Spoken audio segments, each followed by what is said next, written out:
সুকান্তবাবু চূড়ান্তভাবে বাংলা বিরোধী এবং বাংলার কুৎসা করতে পারলে না পারলে তার পেটের ভাত হজম হয় না।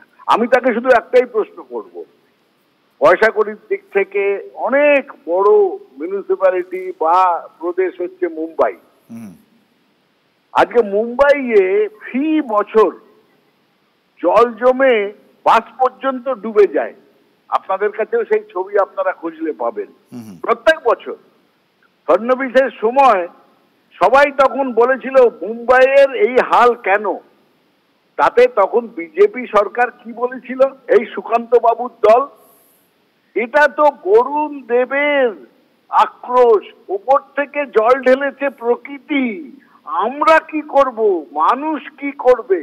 আর আজকে পশ্চিমবঙ্গে যখন সেই ঘটনা ঘটছে, মেঘ ভাঙা বৃষ্টি, তখন হচ্ছে যে মুখ্যমন্ত্রী দোষী। এইভাবে ডবল স্ট্যান্ডার্ড এদের। আর সব থেকে বড় কথা, উনি যখন বলছেন এডিবির টাকার হিসেব চাইছেন, তার আগে কেন্দ্রের আটকে রাখা 2 লক্ষ কোটি টাকার হিসেবটা দিন। কোন অধিকারে আটকে রেখেছে? হিসেব এইভাবে চাওয়া যায় না যদি না নিজেরা পরিষ্কার হয়। বাংলাকে পেটে মেরেছে, ভাতে মেরেছে, বাংলার মানুষকে তারা প্রতারিত করেছে। আর তার জবাব পাবে 2026-এর নির্বাচনে, ছেটিয়ে বিদায় করবে বিজেপিকে বাংলা থেকে।